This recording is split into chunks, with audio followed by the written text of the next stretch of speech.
Beginning now, first topic of the conversation on tonight, and this goes to the Alabama fourth quarter program, the Alabama offseason program. I've gotten the chance to meet with, have a conversation with, my sources, the guys that I trust, the individuals that are well connected with what's going on inside the program. Alabama in the offseason fourth quarter program.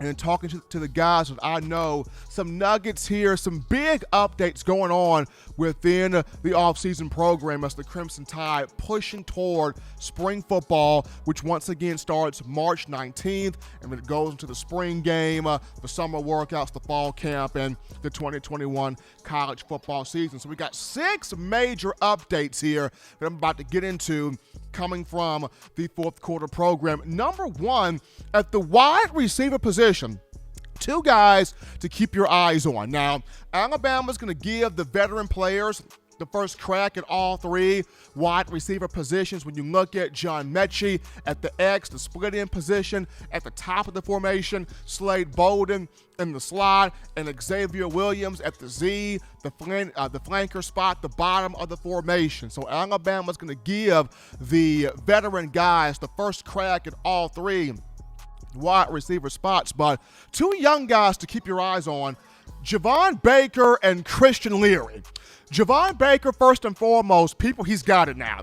He's got it down. He's good to go. He's set to go. He's locked in. He's making plays. He's become a much better blocker. He is ready to be unleashed as a full package, big play wide receiver. And we were waiting to see him do this in the 2020 campaign, but there were still some aspects to his game that he had to fine-tune, that he had to correct, that he had to improve. But now, according to people I have spoken with, Baker good to go, Baker ready to go, Baker poised for a big impact, not just in spring football, but going into next season. And right behind him, Christian Leary.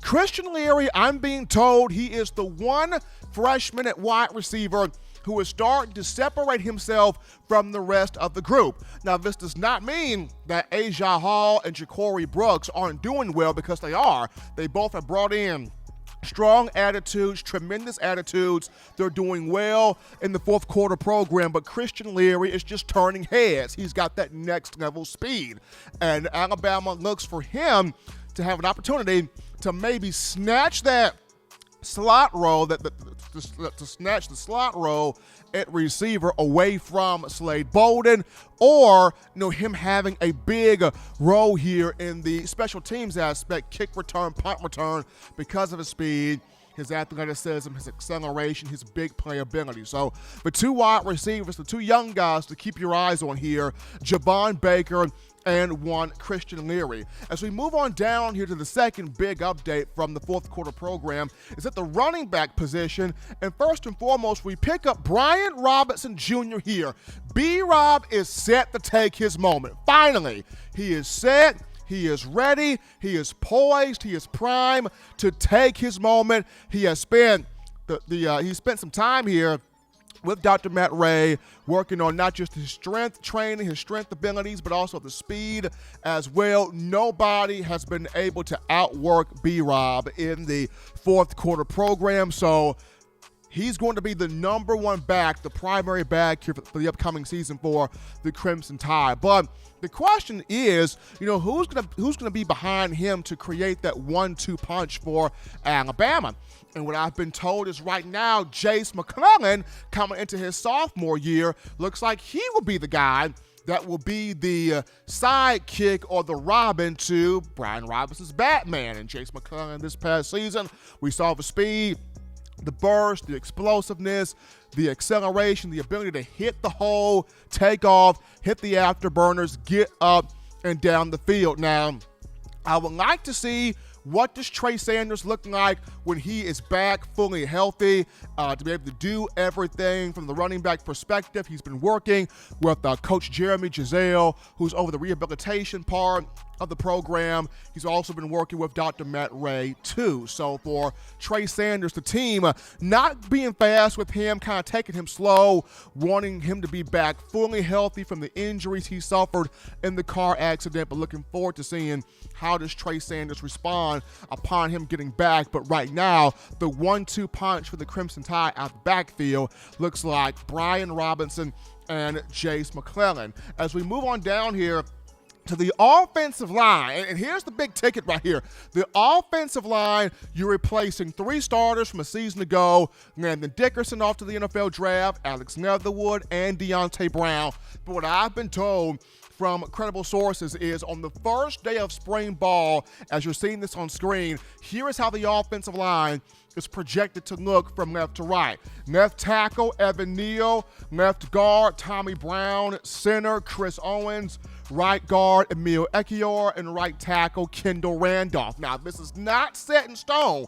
This is just to start spring ball. This is just what's going on in the offseason program. There's still an opportunity for a couple of young guys, maybe a few freshman players to rise and take a spot should that happen. But right now, just as we speak here, from left to right, Evan Neal, Tommy Brown, Chris Owens, Emil Ekiyor, and Kendall Randolph. Now, the reason why Brown and Randolph's names are highlighted, there's big competition at left guard and right tackle. At left guard, along with Brown, you got Tanner Bowles, who's fighting for a spot. You've got Pierce Quick, who's fighting for a spot, as well as other guys. At right tackle, you look at J.C. Latham could take that spot. Tommy Brockermeyer could take that spot. Javion Cohen, who is a junkyard dog, can take that spot. Damian George can take that spot. So there's a lot of competition here brewing on the offensive line.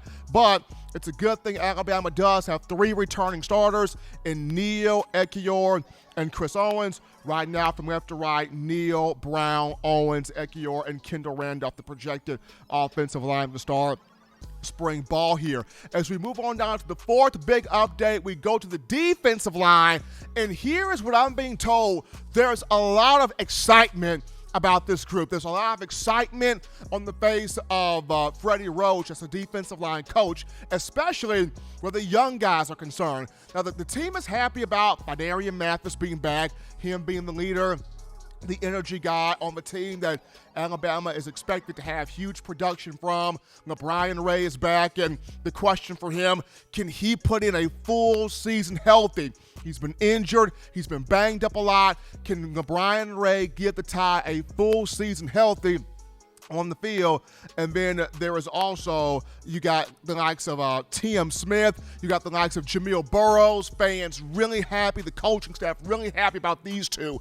T.M. Smith, to me, is a mixture of Quinnen Williams and Christian Barmore. Mean, nasty, slippery, athletic, makes big plays. And when he was out there on the field this past season, he made big plays. Jamil Burroughs, the same thing.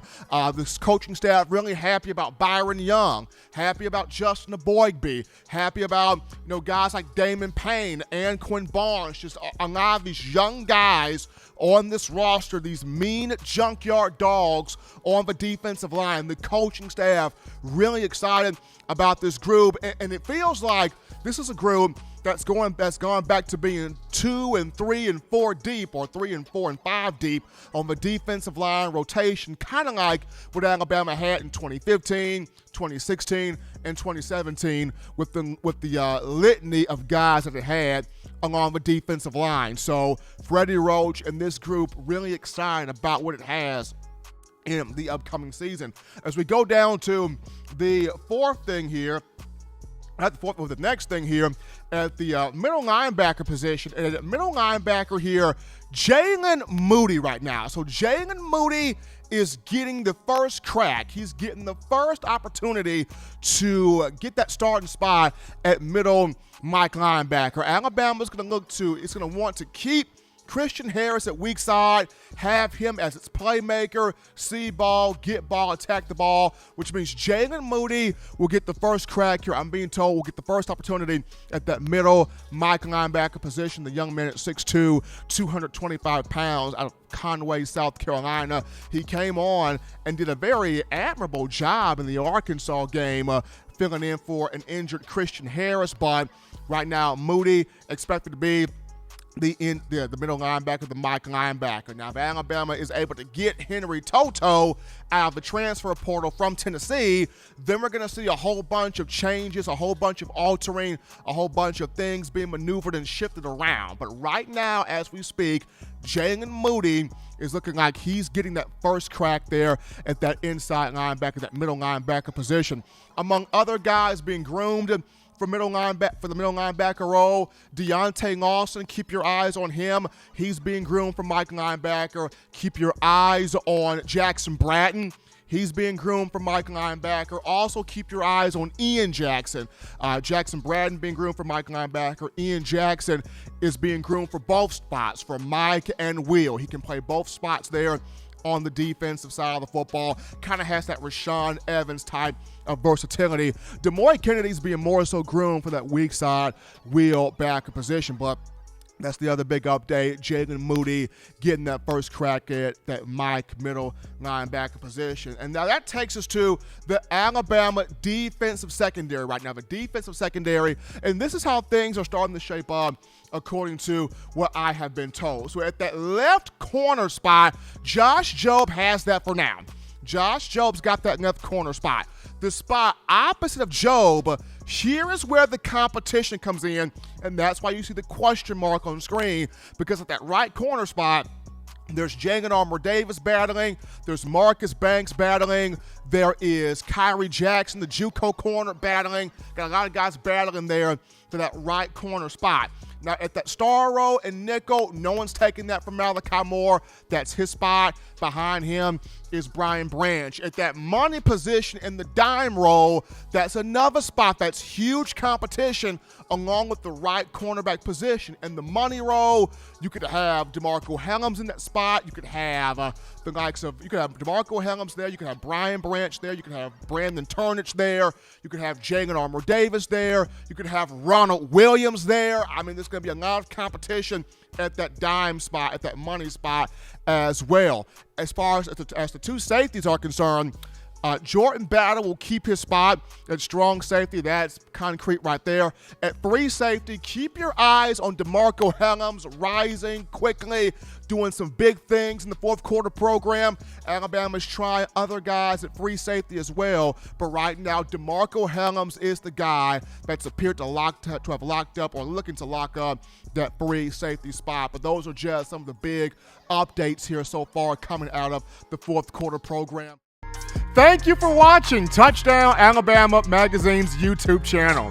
To continue to get the best in Alabama football content, subscribe here and turn on your notifications to stay connected with the hottest shows covering your Crimson Tide.